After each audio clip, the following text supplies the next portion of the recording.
think it's working. I hate these things. This is Willie May, and I was asked to talk a bit about my life since the war to help educate future children someday.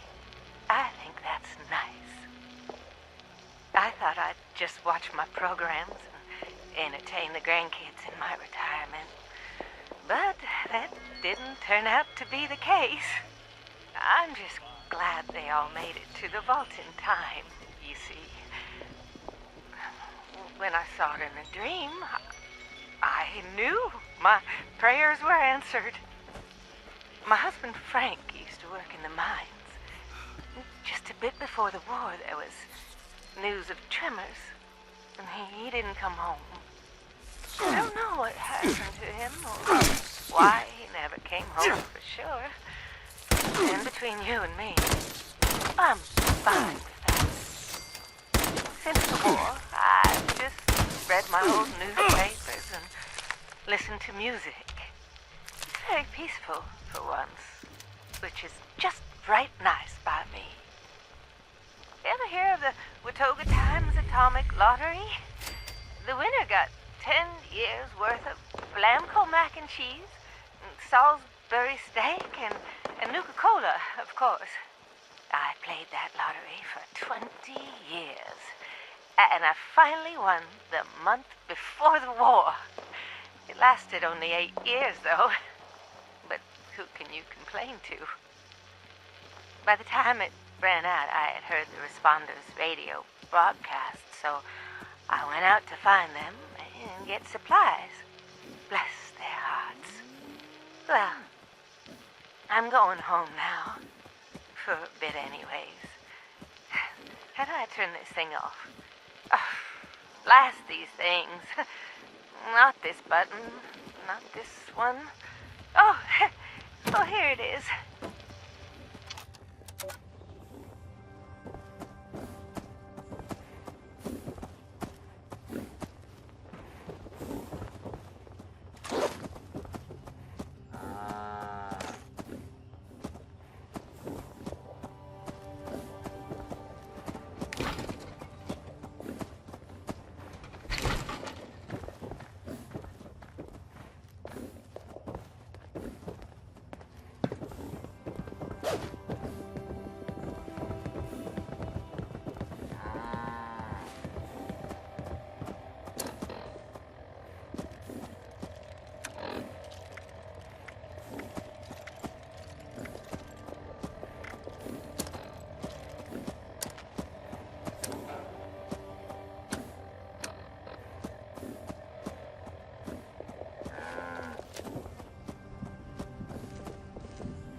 tonight, we bring you the final chapter of Who Goes There? The Strange Encounter in Flatwoods. In the last episode, pioneer scout Fred Fisher met a curious girl named Sally while hiding in the dark. But as it turned out, they weren't alone. There are other people here? Yeah, they probably just went to get more food. They'll be back soon enough. You can wait with me, and they'll give you food too. You just have to do what they want. What do you mean? When they want to play games with you. Games? What kind of games? I'm still learning the rules. Mostly, they're kind of boring, and only hurt when they use the needles. Needles? Yeah, you know, like at the doctor. This doesn't sound like any game I know. It sounds downright awful, and these people sound really bad. We have to get out of here. No, stay put, stay put, stay put, stay put. Okay, stop screaming. Ah, the light. It's so bright. That's where they come in to bring food, or when it's time to play. Sally, what's that helmet thing you're wearing? It looks like it's screwed into your head. Time to play. Time to play. Sally, Time what's wrong? to Why are you acting like that? time to play. I see them now. Time to They aren't human at all. time to No, stop! Let me go! Sally, help me! I don't want to play! I don't want to play any games! No! Fred Fisher was found days later, wandering by the river outside Flatwoods. He was disoriented but unharmed, save for 2 small wounds on each temple. To this day, Fred is convinced his strange encounter was real, and even continues to search high and low for a missing girl named Sally, whom he swears he met. So I leave it to you to decide, dear listeners. Was this simply the wild imagination of a frightened boy lost in the woods? Or was Fred Fisher in fact abducted by brainwashing aliens from outer space? Be sure to tune in next week for another thrilling chapter of Tales from the West Virginia Hills.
log, town of Flatwoods. My God. There's no one here. The old tavern, the church, people were using them for shelter, but they're gone. Mutations we expected. There's something else. A disease. I was attacked by... Well, it used to be a person. But it had these green, glowing lesions, and its voice... angry, tortured. We are one. One what? Whatever happened here is beyond anything we expected. And we expected a lot. Before they were wiped out, the survivors called themselves... We call it the Great War now. It's not been long, and things have been rough. Welcome to Survivor Stories. I'm Dasa Ben-Ami, a responder. I've been working with the responders for a couple of years now. I'm from Charleston originally, so it was easy to join up. What wasn't easy was the work.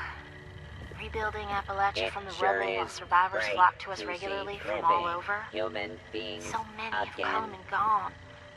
Their stories untold, their names lost to time. I thought we should preserve this history somehow.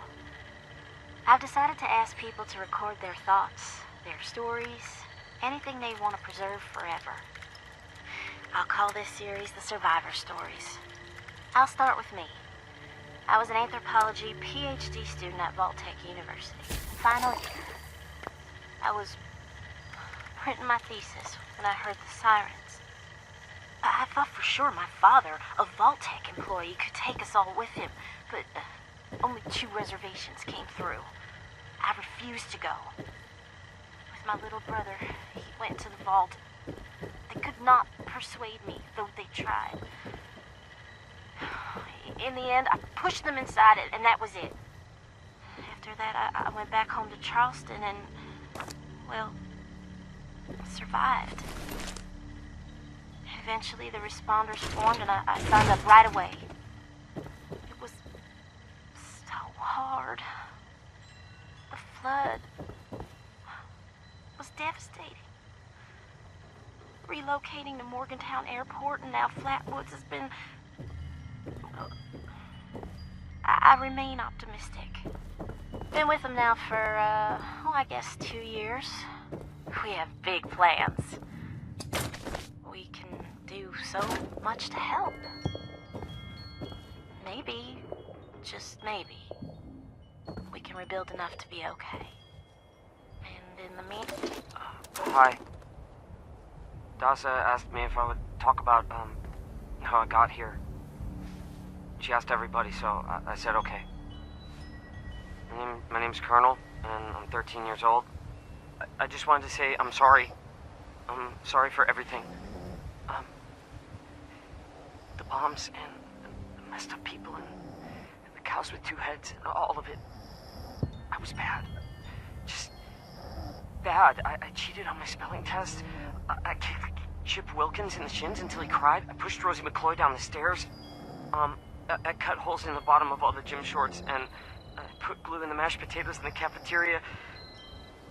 I told Harold Newell to eat 10 dead flies a day in order to grow muscles, and I put Nuka-Cola in the rat cage water bottles at the pet store. And, I just wanted to say I'm sorry about everything. Because my dad said if I wasn't this way, the bad things wouldn't happen.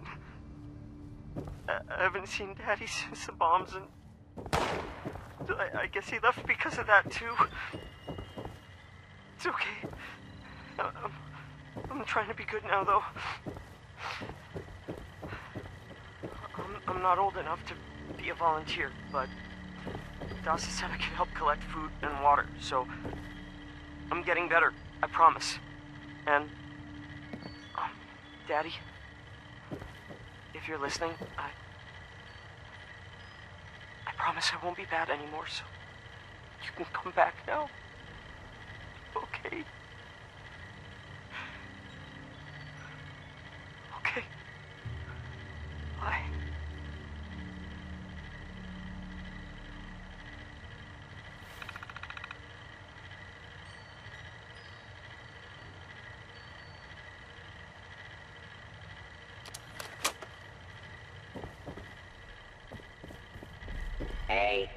volunteer. If you need supplies, Bob's got you covered. That overseer lady said more people would be coming. It's nice to meet you.